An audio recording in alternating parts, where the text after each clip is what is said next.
estás, debemos mover. Te adoraré, te adoraré. Bueno, sí. ¿Qué tal? Muy buenos días a todos. Vamos a iniciar la reunión en el día de hoy. Nos alegra muchísimo poder estar aquí reunidos, viéndonos todos, sabiendo que nos están viendo también desde sus casas muchos hermanos que se unen a nosotros para esta celebración. Y es en definitiva una celebración lo que hemos venido a realizar aquí el día de hoy. Venimos a dejar a un lado las cargas que hemos traído, con las que hemos llegado, cargas lógicas. Estamos todos inmersos siempre en situaciones, ¿verdad?, que nos cargan, que nos preocupan, pero venimos a dejarlas a un lado, a alegrarnos y a celebrar que hay buenos motivos y alegrías que nos hacen poder celebrar este día. ¿Y qué vamos a celebrar? Nos lo dice el Salmo 103. Bendice, alma mía, a Jehová, y bendiga todo mi ser su santo nombre. Bendice, alma mía, a Jehová, y no olvides ninguno de sus beneficios. Con qué facilidad olvidamos, ¿verdad? Si algo caracteriza al hombre, es su facilidad para olvidar. Vivimos momentos, muchas veces, de gran alegría. Hemos esperado durante años terminar los estudios, alcanzar ese empleo que hemos deseado, casarte. Cosas lícitas, buenas, que nos ilusionan. Cosas en las que ponemos la esperanza de que cuando la tenga, no volverá a estar triste, porque ese ha sido mi gran objetivo. Llega el día y al día siguiente ya hemos olvidado. Y con nuestro Dios hacemos lo mismo, ¿verdad? Le damos muchísimas gracias por algo y al día siguiente nos sentimos la persona más desafortunada porque ha vuelto a pasarnos algo, porque Dios nos ha vuelto a alejar y olvidamos sus beneficios. Pero además hay uno que especialmente es grave que olvidemos. Él es quien perdona todas tus iniquidades, el que sana todas tus dolencias, el que rescata del hoyo tu vida, el que te corona de favores y misericordias, el que sacia de bien tu boca, de modo que te rejuvenezcas como el águila. No olvidemos no olvidemos que Él es quien perdona todas nuestras iniquidades. Ese es el principal beneficio que no podemos olvidar. Y es lo que nos ha traído hoy aquí para celebrar, para alegrarnos, para que nos centremos en esa idea. No olvidemos sus beneficios y no olvidemos que Él es el que perdona todas nuestras iniquidades. Y vamos además a celebrarlo con alabanza, con alegría, con cantos de júbilo, con adoración y con exaltación a nuestro Dios, que ha hecho que podamos ser perdonados de todos nuestros pecados. Bienvenidos a todos. Ven, canta al Rey, el que viene a reinar. Gloria a Jesús, el Cordero de Dios. La salvación, su reinado traerá. A las naciones buena voluntad.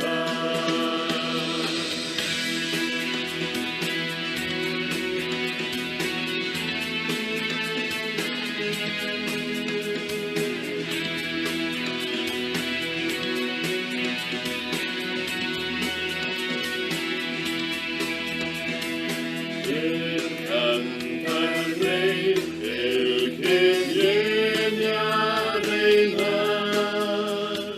Gloria a Jesús, el Cordero de Dios.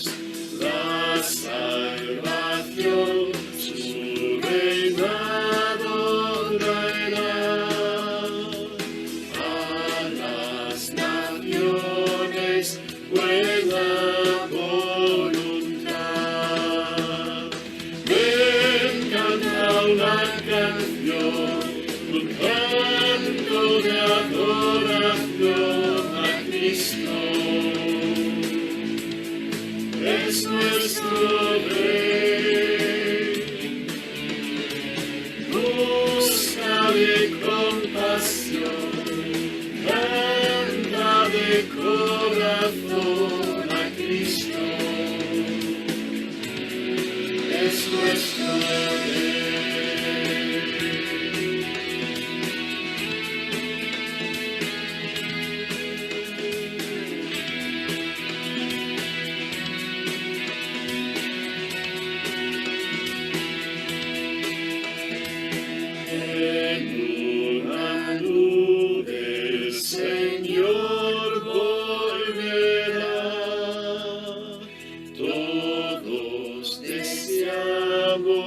Que regrese ya, voz de victoria se escuchará. El diablo es vencido y Jesús es el Rey. Canta la canción, un canto de adoración a Cristo, es nuestro Rey. Búscale compasión, anda de corazón a Cristo, es nuestro Rey.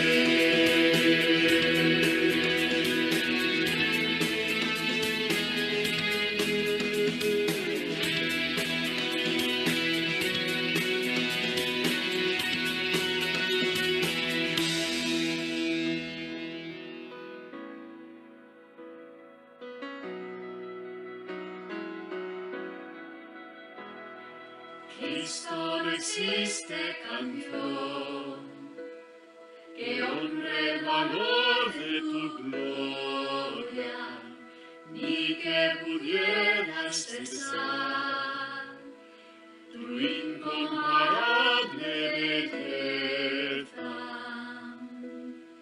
Eres incomparable, Cristo, te amamos. Te adoramos incomparable, Cristo te amamos, te adoramos Dios.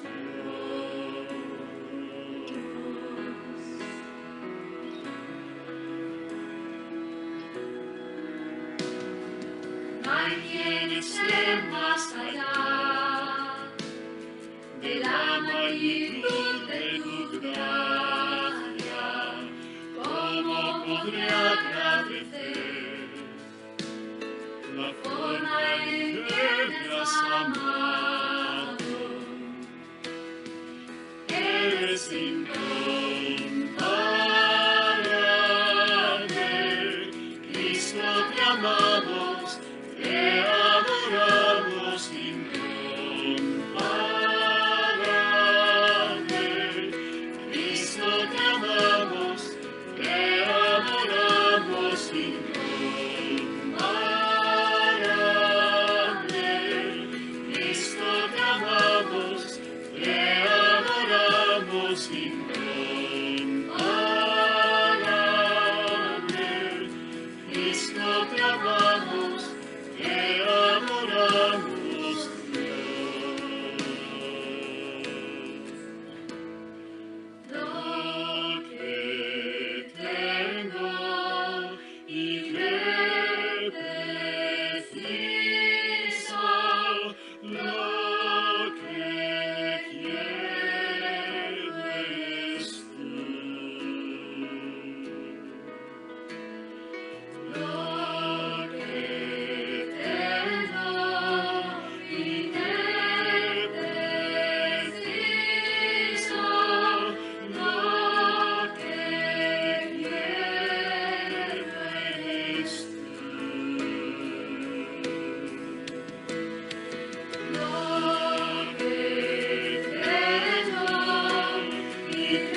Vamos a pasar al tiempo del pan y el vino. Me gustaría hacer una breve reflexión antes de tomar los símbolos que nos recuerdan la muerte y la resurrección de nuestro Señor, y está en 2 de Reyes, capítulo 5. Es un pasaje muy conocido, pero es importante que lo leamos. No vamos a leerlo todo.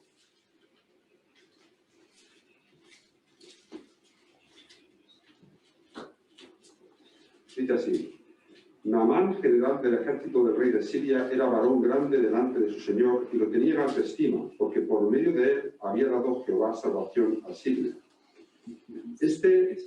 Era hombre valeroso en extremo, pero leproso.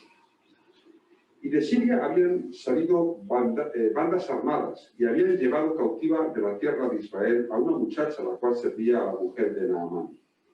Esta dijo a su señora: si rogase mi señor al profeta que está en Samaria, él lo sanaría de su lepra. Entrando Naamán a su señora, le relató diciendo: así y así ha dicho una muchacha que es de la tierra de Israel. Y le dijo al rey de Siria: anda, ve, y yo enviaré cartas al rey de Israel. Salió pues él llevando consigo 10 talentos de plata y 6.000 piezas de oro y 10 mudas de vestidos. Tomó también cartas para el rey de Israel que decían así: cuando lleguen aquí estas cartas, sabe por ellas que yo envío a ti mi siervo Naamán para que los sanes de su lepra. Luego que el rey de Israel leyó las cartas, rasgó sus vestidos y dijo: ¿soy yo Dios que mate y dé vida? Para que éste envíe a mí a que sane un hombre de su lepra. Considerad ahora y ver cómo busca ocasión contra mí. Cuando Eliseo, el varón de Dios, oyó que el rey de Israel había rasgado sus vestidos, envió a decir al rey: ¿por qué has rasgado tus vestidos? Venga ahora a mí y sabrá que hay profeta en Israel. Y vino Naamán con sus caballos y con su carro y se paró a las puertas de la casa de Eliseo. Entonces Eliseo le envió un mensajero diciendo: ve y lávate 7 veces en el Jordán, y tu carne se te restaurará y serás limpio. Y Naamán se fue enojado diciendo: he aquí, yo decía para mí, saldrá él luego, estando en pie, invocará el nombre de Jehová, su Dios, y alzará su mano, y tocará el lugar, y sanará la lepra. Abana y Farfar, ríos de Damasco, ¿no son mejores que todas las aguas de Israel? Si me lavare en ellos, ¿no seré también limpio? Y se volvió y se fue enojado. Vamos a parar aquí. No es el final de la historia acaba bien. Pero quería comentar 3 puntos muy breves para centrarnos en la mesa, ¿no? 3 puntos que empiezan por la letra G. El primero es la gravedad del pecado, que es la lepra. La lepra siempre en la Biblia lo representa lo que es el pecado. Puede ser tener cualidades a muchos niveles humanamente, pero hay un problema que todos tenemos, que es la gravedad del pecado. Y es una cosa que no nos podemos curar, sino que tenemos que limpiarnos. De la lepra no se cura uno, se limpia uno, ¿vale? El segundo es el tema de el Google de aquellos tiempos. El Google de aquellos tiempos. Ahora, cuando hay un problema, ¿cuál es el Google de estos tiempos? Pues mirad, la muchacha que había sido cautiva da el primer mensaje a su señor. La señora da el siguiente mensaje a su señor, que era Naamán. Naamán da el mensaje al rey. Y el rey da el mensaje al rey de Israel. Ahora, curiosamente, el único que no se cree el mensaje es el rey de Israel. Todos se creen que un profeta puede sanar la lepra en Israel, salvo el rey de Israel. Que no nos pasa a nosotros. A veces la gente te está con problemas y te dice: uff, esto es un problema demasiado importante para que lo podamos hablar. Que no rompamos nosotros la cadena de transmisión de hay profeta en Israel, hay Cristo que puede sanar el problema del más grave que tenemos, que es el pecado. Ahora, el tercer asunto es el tema de la gracia. La gracia. Y claro, Naamán, él tiene en su cabeza lo que va a pasar y cómo va a ser su sanidad, ¿no? Y él va cargado con sus, no sé si burros o caballos, no me acuerdo, ¿no? y va con sus 10 talentos de plata y 6.000 piezas de oro y 10 mudas de vestidos. Y sabemos que Eliseo nunca va a aceptar esos regalos para proveer la sanidad humana. Entonces, muchas veces vamos con nuestros problemas y también con nuestras soluciones a Dios. Y creemos que nuestras soluciones van a ser suficientes para proveer el remedio para la lepra. Y no, nunca va a ser así. Es por eso que Eliseo ni siquiera se digna ver. Dice, no, yo no soy, no confíes en mí. Es, vete y confía en la palabra que te voy a dar. Y es, lávate en el Jordán. Y él sale enojado. Bueno, ¿acaso lo que yo tengo en mi casa no es mucho mejor que un Jordán? Y así es. Pero la salvación proviene de los judíos. Cristo viene de los judíos para darnos salvación a ti y a mí. Ahora, la gracia significa que no podemos hacer nosotros nada para obtener el favor de Dios, la solución que Dios provee. Tenemos que humillarnos y decir, no es suficiente los ríos que yo tengo en mi país. No es suficiente los talentos, ni el oro, ni la plata que yo tengo. Es necesario que solo tú puedes limpiar. La gracia es reconocer el favor inmerecido de Dios. A Cristo le costó la cruz. A ti lo único que te cuesta es humillarte y reconocer que solo Él te puede salvar. Y cuando venimos al pan y al vino, que ahora tenemos un tiempo para cantar y para meditar, y podemos repartir, podemos tomar el pan y el vino que hemos traído de nuestras casas, podemos recordar esto, ¿no? La gravedad de nuestro pecado. Solo Cristo puede limpiarnos de la lepra. Que no seamos interruptores de esta cadena de Google, ¿no? Antiguo, ¿no? Que creamos que Él puede salvarnos. Y que nos emocionemos con la gracia de Dios. Vamos a orar. Padre Celestial, queremos darte gracias por tu gracia. Y gracias por el favor inmerecido. Gracias por tu amor. Gracias porque tienes poder para limpiarnos.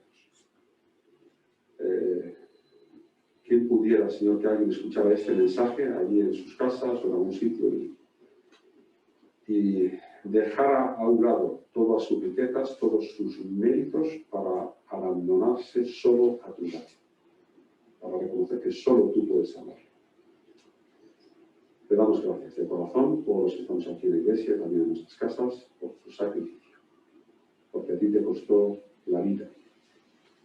Y con tu vida nos has dado vida a uno de nosotros. Bendito seas en el nombre de Cristo.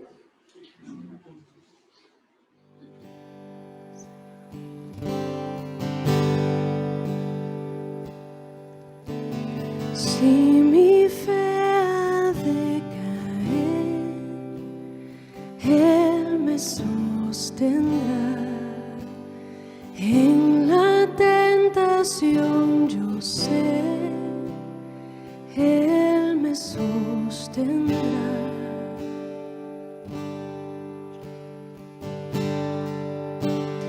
No podría estar de pie en la oscuridad, pues mi amor muy frágil es, Él me sostendrá.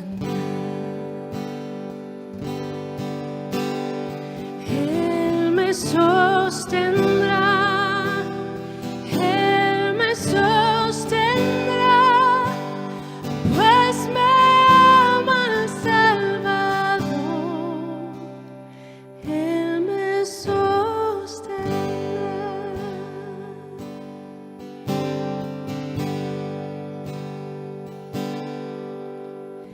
Él se goza en quien salvó, Él me sostendrá.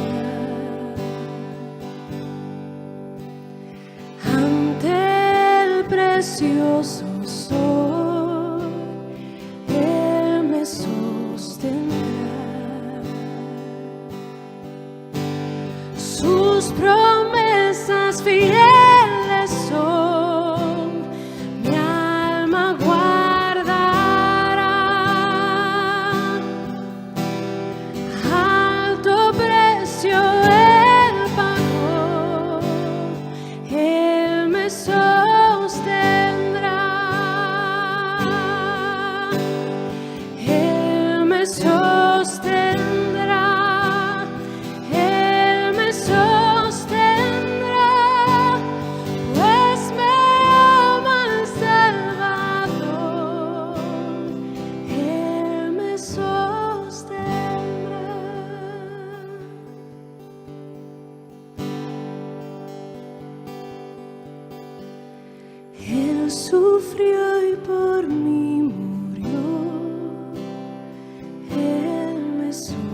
sostendrá. La justicia Él cumplió, Él me sostendrá. Vida eterna tengo en Él, Él me sostendrá hasta que le pueda ver. Él regresará. Él me sostendrá. Él me sostendrá, pues me ama el Salvador. Él me sostendrá. Él me sostendrá. Él me sostendrá, pues me ama el Salvador. Él me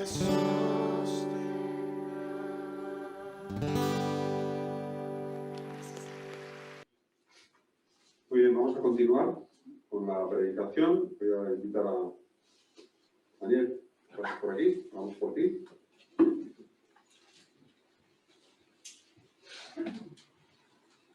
Vamos a orar. Padre Celestial, queremos darte gracias y venimos aquí a la iglesia, Señor, y ante tu presencia, Señor, a abrir tu palabra y a que tú nos alimentes. Señor, venimos cargados, cansados de la semana, necesitamos de tu palabra. Te damos gracias por Daniel, que ha preparado este mensaje. Queremos escucharlo con atención y también con humildad, con docilidad. Señor, si tú tienes algo que cambiar en nuestro corazón, Señor, háblanos por medio de él. Pedimos que lo unjas con tu espíritu y que pueda transmitir fielmente lo que tú quieres comunicarnos a nosotros. Lo pedimos todo esto en nombre de Cristo. Amén.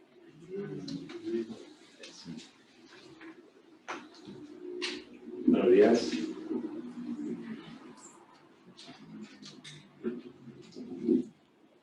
Se oye bien, ¿verdad? Sí. Es un privilegio y una responsabilidad estar nuevamente aquí arriba para transmitir las palabras de la palabra, y me alegro mucho de poder ver tantas caras con las mascarillas, pero por lo menos los ojos los puedo ver si no se me empañan mucho las gafas, que como veis ya empieza a pasar. Después de un par de domingos con temas libres, vamos a retomar nuestros estudios en Hechos, y venimos de un pasaje intenso, del capítulo 15, con mucho contenido doctrinal y además de mucha enjundia. Y hoy tenemos un pasaje un poquito más descriptivo, ¿vale? Quizá con menos contenido doctrinal, pero también con algunas cosas interesantes que podemos extraer. Así que vamos a Hechos 16, los primeros 5 versículos, y vamos a leerlo.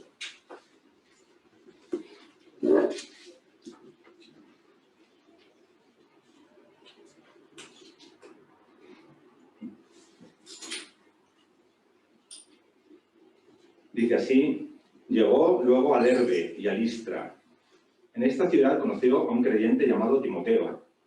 Su padre era griego y su madre una judía convertida al cristianismo. Los hermanos de Listra y de Iconio tenían un buen concepto de él, y Pablo quiso tenerle como compañero de viaje. Así que, en consideración a los judíos que habitaban en aquella región, lo circuncidó, pues todos sabían que su padre era griego. Al recorrer las distintas ciudades, comunicaban a los creyentes las decisiones tomadas por los apóstoles y demás dirigentes en Jerusalén, y les recomendaban que las acatasen. Con el paso de los días, las iglesias se fortalecían en la fe y aumentaban en número. Hasta aquí. Hace unas semanas, nuestro querido hermano Ismael, que está ahí sentado y que nos ha dado la bienvenida, pues en una estupenda exposición ya nos anticipó algo de este pasaje. Tras la decisión tomada en el Concilio de Jerusalén respecto a la no necesidad de la circuncisión para los gentiles que se convertían al cristianismo, posición defendida con vehemencia por Pablo, ¿no? Ya sabemos cómo era Pablo, muchas veces, ¿no? Que era bastante vehemente. Pues el propio apóstol toma la decisión de circuncidar al joven Timoteo por causa de los judíos de la región en la que estaban. ¿Por qué? Pues porque sabían que era de padre griego, ¿vale? Su padre era griego. Y como bien explicó Ismael, Pablo aplicó aquí un principio, el de examinar las circunstancias y discernir en sabiduría cuál era la mejor decisión. Sabemos que era costumbre de Pablo que cuando llegaba a una nueva ciudad iba a visitar primero las sinagogas judías. Esta región, Licaonia, que es donde están, no iba a ser una excepción en la regla, ¿no? Y la condición de Timoteo como judío cristiano no circuncidado no iba a pasar desapercibida para los judíos de aquella zona. De hecho dice, ¿no?, que sabían que su padre era griego, era conocido. Por ello Pablo aplica lo que escribirá en la primera carta de los Corintios, ¿no?, en el capítulo 9, donde dice: soy plenamente libre, sin embargo, he querido hacerme esclavo de todos para ganar a todos cuanto pueda. Con los judíos me conduzco como judío, para ganar a los judíos. Con los que están sujetos a la ley, yo, que no estoy sujeto a la ley, actúo como si lo estuviera, a fin de ganarlos. Igualmente, para ganar a los que están sin ley, yo, que no estoy sin ley de Dios, ya que mi ley es Cristo, me comporto con ellos como si estuviera sin ley. Con los poco formados en la fe, procedo como si yo también lo fuera, a ver si así los gano. A todos traté de adaptarme totalmente para conseguir, cueste lo que cueste, salvar a algunos. Todo sea por amor al mensaje evangélico, de cuyos bienes espero participar. Y en última instancia, Pablo no hace otra cosa sino seguir el consejo de Jesús cuando decía: mirad, os envío como ovejas en medio de lobos. Por eso sed astutos como serpientes, aunque también inocentes como palomas. Ese principio de sabiduría, de discernir las circunstancias.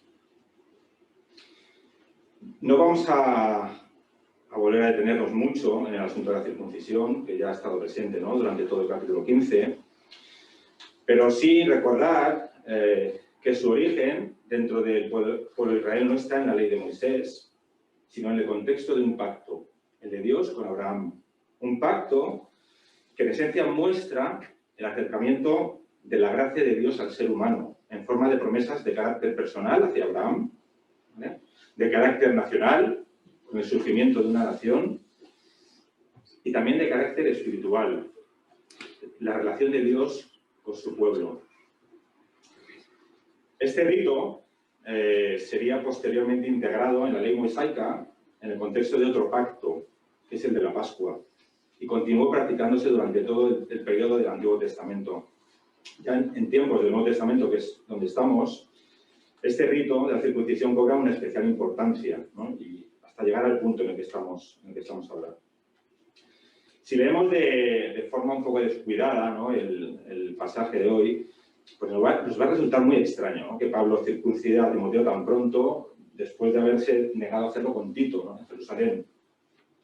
También parece haber conflicto con ciertas expresiones de Pablo en sus epístolas, especialmente la de Gálatas 5, ¿no? En Gálatas 5, de 1 al 4, dice: Cristo nos ha liberado para que disfrutemos de libertad. Manteneos pues firmes y no permitáis que os conviertan de nuevo en esclavos. Yo, Pablo, os lo digo: si os dejáis circuncidar, de nada os servirá ya Cristo. Solamente os lo aseguro una vez más: quien se hace circuncidar debe cumplir enteramente la ley de Moisés. Y querer alcanzar la amistad de Dios mediante el cumplimiento de la ley significa romper con Cristo, quedarse fuera de la acción de la gracia. Lo que pasa es que los términos mismos de este pasaje de Gálatas muestran que se está dirigiendo a quienes reciben la circuncisión con el fin de someterse a la ley y así salvarse guardándola. Si Tito, que era gentil, se hubiera circuncidado, este habría sido su significado. Es decir, sería para traerlo bajo la ley como medio de salvación final, que es lo que exigían los fariseos. Pero circuncidar a un judío, como era el caso de Timoteo, era poner el asunto sobre una base diferente, ¿no? Una fe completamente distinta. Y es que como Jesús mismo había enseñado en Juan 7, Moisés os impuso el rito de la circuncisión, aunque en realidad no proviene de Moisés, sino de los patriarcas, algo que ya hemos comentado. Así que la obligación de observarla no se originó de la ley, sino del pacto con Abraham. Y su conexión con la ley vino del hecho de haber sido dada cierta porción de la progenie, ¿no? De circuncidar de Abraham. Luego, si esta obligación no se originó en la ley, derogar esta, ¿vale?, no anula la señal del pacto de la circuncisión, que es anterior. Así que como señal de nacionalidad no tiene relación con Cristo. De ahí la declaración de Pablo. Como cristianos, en efecto, da lo mismo estar circuncidados que no estarlo. Lo que cuenta es la fe, que actúa por medio del amor. Bueno, después de esto, comentar que el trasfondo intelectual de los judíos estaba fundamentado sobre la base de ser el pueblo escogido. ¿Vale? Eso es muy importante tenerlo en cuenta. Y es que el hecho es que en muchos casos, en muchos momentos, no solo creían que ellos pertenecían a Dios, sino que Dios les pertenecía a ellos en exclusiva. Y son cosas diferentes. Y cuidado con esto, porque puede ser que no nos sea tan ajeno, ¿vale? Y es fácil caer en esta exclusividad y pensar que por ser evangélicos, ¿vale?, nosotros somos más merecedores de la gracia que otros. O que si no asistes a una iglesia determinada, una iglesia como la mía, y si es de la misma denominación, mejor aún, puede que no seas parte del pueblo de Dios. No, la salvación no es algo que se consiga por ser miembro de una determinada congregación, sino solo por la gracia de Dios, como bien ha dicho Miguel, manifestada en la vida y muerte del Señor Jesús. Ahora bien, con Timoteo había un problema, ¿vale? Había una cuestión problemática. Era judío, sí, ¿vale?, pero de padre gentil. Timoteo, que era de Listra, no había sido circuncidado, dado que allí primaba el derecho del padre, ¿vale? Los hijos crecían en la fe paterna. El derecho helenístico de una región griega. Sin embargo, el derecho judío es matriarcal. Es judío el hijo de una madre judía. En el caso de que se dieran matrimonios mixtos, no este era el caso, eran considerados judíos solo los hijos de una mujer judía, pero no los hijos de un padre judío. Aún así, no obstante, Timoteo, que era hijo de un matrimonio de este tipo, matrimonio mixto de este tipo, pero un judío estricto se negaría a reconocerlo como verdadero matrimonio. Es más, si una joven o un joven judío se casaban con gentiles, su propia familia los consideraba como muertos. Parece ser que a veces incluso llegaban a celebrar funerales, ¿vale?, como funerales simbólicos, ¿no?, porque los consideraban muertos. Pero para Pablo no suponía ningún problema, pues es consciente de que en Cristo todo eso se ha superado. Ya no hay distinción entre judío y no judío, entre esclavo y libre, ni entre varón y mujer. En Cristo Jesús todos sois uno.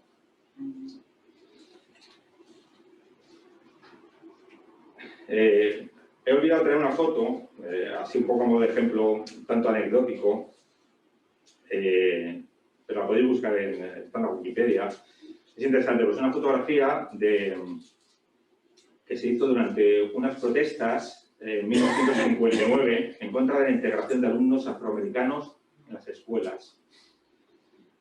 ¿Vale? En 1959, antes de ayer, ¿vale?, para entendernos. Ha pasado muchos años, pero a nivel histórico es antes de ayer. ¿Vale? Y es interesante porque se pueden ver un par de carteles bastante absurdos que dicen la mezcla de razas es comunismo. Y luego hay otro que está un poquito más tapado que dice detengan la marcha de mezcla de razas del anticristo.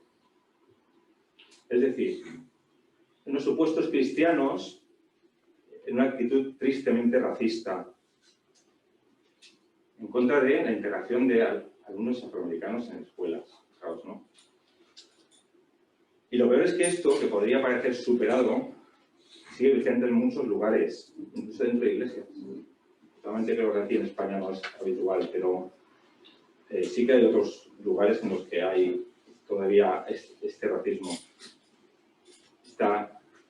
No querer que haya mezcla, ¿no? Esta mezcla. Y muchas veces esto es al supuesto amparo de las Escrituras, ¿no? Esto es algo que sucedió durante muchos años, durante siglos, con la esclavitud que se justificaba bíblicamente, ¿vale? Así que no caigamos en este tipo de errores. Respecto a Timoteo, ¿vale? No sabemos demasiadas cosas, pero sí suficiente para destacar algunas cosas interesantes, ¿vale? Ya hemos comentado su procedencia y el hecho de ser hijo de una judío-cristiana y un griego. También sabemos que aparece muy frecuentemente al lado de Pablo cuando éste escribía sus cartas. Lo podemos ver al comienzo de 2 de Corintios, de Filipenses y de algunas otras. Y parece ser que estaban muy unidos. Y Pablo incluso habla de él como de su hijo. Pablo lo eligió para sustituir a Juan Marcos y muchos creen que contaba con que fuera su sucesor en la misión. Vamos a ver con un poquito más de detalle, ¿no? Algunas de las cosas que sabemos de Timoteo gracias a las cartas de Pablo que nos pueden servir en nuestra vida, ¿vale? Para nuestra vida personal y nuestra vida de iglesia, especialmente para los jóvenes, porque Timoteo era un jovencito, ¿vale? Así que especialmente los jóvenes toman nota de algunas de estas cosas. La persona con empuje, Timoteo. En primer lugar, Timoteo había recibido una buena herencia. Doy gracias a Dios, a quien sirvo con una conciencia limpia, según me enseñaron mis progenitores, escribe Pablo, y te tengo siempre presente día y noche en mis oraciones. Aún recuerdo tus lágrimas de despedida. Ojalá pudiera verte de nuevo para llenarme de alegría evocando tu sincera fe. Esa fe que tuvieron primero tu abuela Loida y tu madre Eunice, y que no dudo tienes tú también. Es decir, que su abuela y su madre le habían transmitido su fe y lo habían hecho bien. Qué importante, ¿verdad? Es dar a los hijos un buen hogar y transmitir bien la fe. Muchos lo sabéis, pero algunos seguro que no. Yo soy protestante de cuarta generación. Una de mis bisabuelas paternas, una abuela de mi padre, no conozco los detalles de la historia, desgraciadamente, pero sí que sé que se convirtió hace más de un siglo, creo que por el norte, por Galicia, y que esa fe en Jesús la transmitió a sus hijos, y después pasó a sus nietos, y luego a sus bisnietos, entre los que yo me incluyo. Y doy muchas gracias a Dios, y es para mí un orgullo poder decir que he recibido la fe de mi bisabuela y la he hecho mía. Y como sabéis también, pues en este difícil año he tenido que heredar por causa del fallecimiento de mi madre. Y no os voy a engañar, no hay mansiones, ni grandes fortunas, ni joyas. Materialmente mi madre no me ha dejado mucho. Pero su verdadera herencia es una herencia de amor, de generosidad y de fe en el Señor. Y eso vale más que cualquier cosa material, ¿verdad? La pregunta que nos podemos hacer es qué herencia vamos a dejar a nuestros hijos, o a nuestros sobrinos, o a nuestros amigos. No hay por qué pensar solo en ser padre, ¿no? También podemos dejar herencia a otras muchas personas en nuestras vidas. Será estupendo si somos buenos administradores de nuestros bienes y podemos dejarles una buena herencia material, fenomenal, ¿no?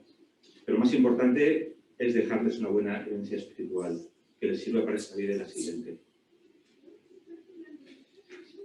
En segundo lugar, en el texto de Hechos nos dice además que tenían un buen concepto de él, que tenía una buena reputación, Timoteo. Qué importante, ¿verdad?, es que los líderes tengan una buena reputación, un buen testimonio. Recuerdo que la última vez que subí aquí hablé sobre el liderazgo de Moisés y cómo vio la necesidad de compartir su liderazgo. Algo que, por cierto, también vemos aquí en Pablo. Pablo estaba siempre buscando colaboradores, ¿no? Que compartieran con él la misión. Y es que la Gran Comisión es una labor de equipo, ¿vale? Y la Iglesia es un equipo, ¿vale? Esto es importante tenerlo en cuenta. Pero en el caso de Moisés, Moisés dijo: elegid de cada tribu hombres experimentados, que sean conocidos por su sabiduría y prudencia, y yo los pondré al frente de vosotros. Es decir, personas respetadas, de buena reputación. Y eso es importante a todos los niveles, no solo en el ámbito de la Iglesia, también en el profesional, en el personal de las relaciones, ¿no? Tener una buena reputación, un buen testimonio. Y eso es algo que tenía Timoteo, ¿vale? Una persona de buena reputación. En tercer lugar, en Romanos 16, Pablo llama a Timoteo mi colaborador, ¿vale? Lo que denota que era alguien dispuesto a ayudar, a dar el callo en la obra, a trabajar duro. Cualquiera de nosotros también puede ser colaborador, podemos ser colaboradores en la obra. O podemos, como decimos en madrileño, escurrir el bulto, ¿no? Quedarnos como meros espectadores, en lugar de ser sujetos activos. Evidentemente nadie nos puede obligar a trabajar en beneficio de la obra del Señor, pero insisto en la importancia del equipo, de compartir la carga, de ser insistente los unos a los otros, tan presente en el Nuevo Testamento, ¿no? Los unos a los otros, compartir, el ser comunidad, el ser equipo. Otra de las cosas que sabemos de Timoteo por las cartas de Pablo es que ejerció una labor de mensajero, ¿vale? Y estaba dispuesto a ir donde Pablo le indicara, ¿vale? Ya fuera de Éfeso a Macedonia, a Corinto, desde Atenas a Tesalónica, ¿vale? Iba de un sitio para otro, ¿no? A veces iba a ir a Roma también, o sea, allí donde dijera Pablo, Timoteo iba. Era pues obediente al liderazgo de Pablo, una persona obediente a ese liderazgo, y estaba dispuesto a ser enviado. ¿Hasta dónde, no? Estamos dispuestos. ¿Hasta dónde estoy yo dispuesto a llegar por el Evangelio? Finalmente, en quinto lugar, en Filipenses 2, Pablo escribe: con la ayuda de Jesús, el Señor, confío en que podré enviaros cuanto antes a Timoteo, para que al tener noticias vuestras me sienta confortado. Nadie como él comparte mis sentimientos, ni se ocupa tan sinceramente de vuestros asuntos. Todos, en efecto, buscan sus propios intereses y no los de Jesucristo. Pero en lo que respecta a Timoteo, ya conocéis su excelente hoja de servicios, pues se ha portado conmigo en la tarea evangelizadora como un hijo con su padre. Es decir, Timoteo tenía una mente centrada en Cristo. Esto es muy importante. Tenía una mente centrada en el Señor y en servir a los demás. Y además otra cosa muy interesante, y es que era empático. Era una persona empática. Sabía cómo se sentía Pablo, compartía sus sentimientos, ¿vale? Compartía sus preocupaciones, sus alegrías y sus tristezas. Y creo que esto es algo muy, muy importante, que corremos peligro de perder. Porque vivimos en una sociedad centrada en uno mismo, una sociedad egoísta. Estamos siempre pensando en nosotros, como individuos. Y tenemos tal sobreexposición de información de todo tipo que cada vez nos cuesta más ser empáticos e identificarnos con los sentimientos de la gente. Y contra esto hemos de luchar, hermanos. Contra esta absoluta falta de empatía que hay en el mundo. Hemos de luchar contra esto. Y como el propio Pablo escribe: alegraos con los que están alegres y llorad con los que lloran. Con Timoteo en el equipo, estamos terminando, pues Pablo y sus colaboradores iban pasando por las ciudades, llevando la carta con los acuerdos de Jerusalén. Cuando las iglesias recibían la carta con dichas recomendaciones, se fortalecían en fe y crecían en número día tras día. Algo similar ya había ocurrido, ¿no? en otros lugares donde habían ido entregando aquella carta, ¿vale? Por ejemplo, en Antioquía, ¿no? En Antioquía, donde Judas y Silas, que poseían el don de profecía, conversaron largamente con los hermanos con el fin de animarlos y fortalecerlos espiritualmente. y en Siria y Cilicia, donde Pablo confirmó en la fe a las iglesias. Esto, a fin de cuentas, indica que la decisión tomada en el concilio fue, en efecto, tomada con sabiduría. Y el resultado es que allí donde se recibía el mensaje, la fe se fortalecía. Un mensaje, ¿cómo? Un mensaje liberador, no de condenación. Y creo que esa debe ser también nuestra labor, llevar al mundo un mensaje de libertad en Cristo. Por supuesto que debemos denunciar las injusticias o la falta de moral, pero deberíamos ser más bien conocidos por trasladar un mensaje de libertad, de amor y de gozo en el Señor. Hace ya unos cuantos años, no quiero decir cuántos, que fui bautizado. Podéis hacer cuenta y... No, pero ya hace ya algunos añitos fui bautizado y quien en aquel momento era mi pastor me leyó unos versículos de la segunda carta de Pablo a Timoteo. Y con ellos me gustaría terminar. Y dice así: mas tú, oh hombre de Dios, huye de estas cosas y sigue la justicia, la piedad, la fe, el amor, la paciencia, la mansedumbre. Pelea la buena batalla de la fe, echa mano de la vida eterna, a la cual asimismo fuiste llamado, habiendo hecho la buena profesión delante de muchos testigos. Que el Señor los bendiga.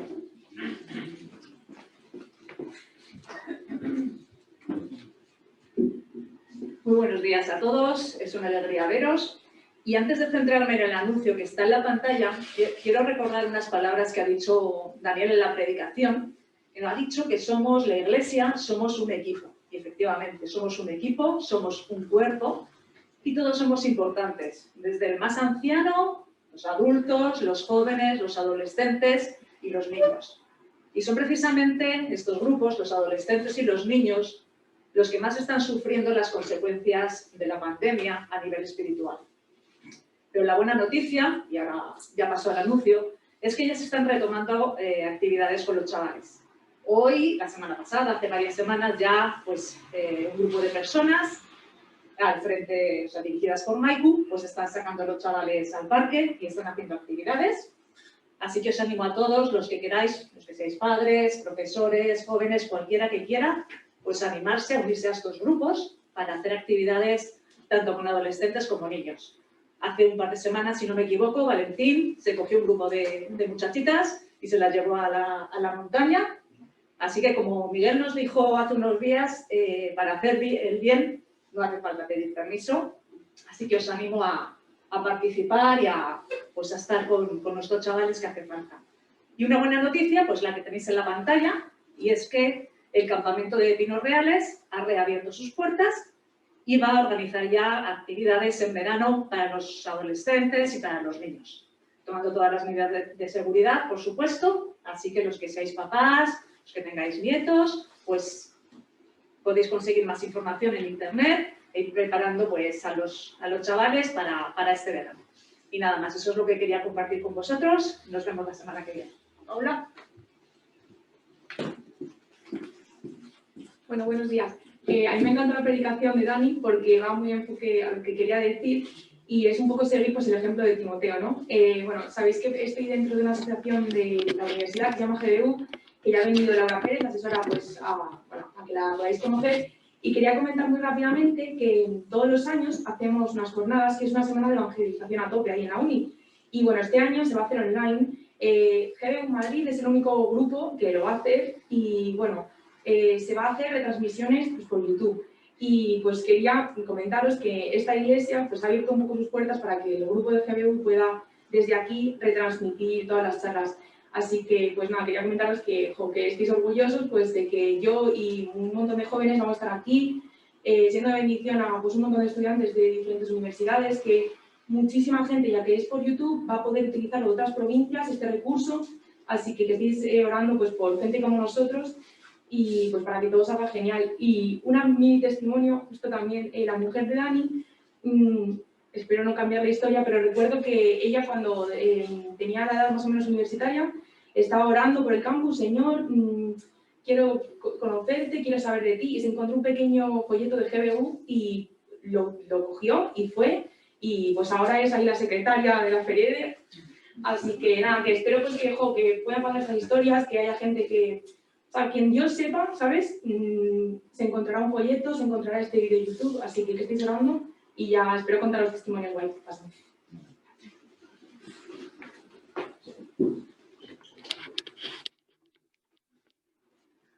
Bueno, pues vamos a finalizar.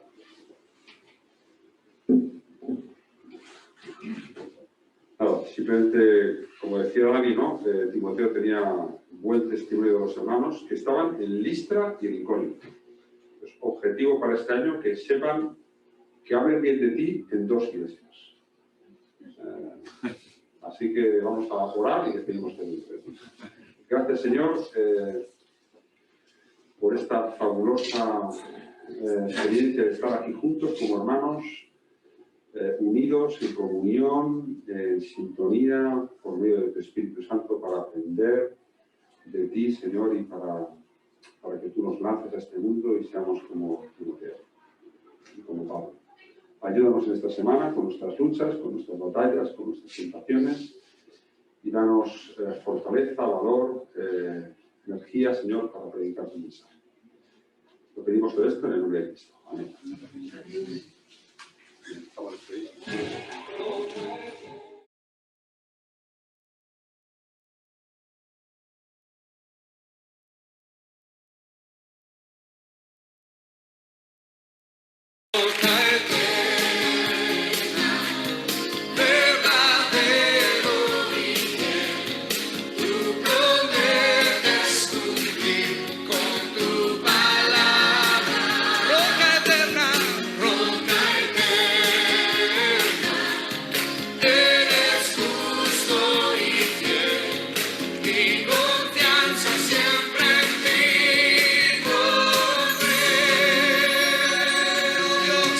Que podemos confiar en ti, Señor. Mi refugio contra la tormenta, la torre de mi protección, fortaleza en dificultades, mi escondedero eres tú, sanas todas mis enfermedades, consuelas todo mi dolor, eres fuerza al sentirme necesidad, roca eterna.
aquí está.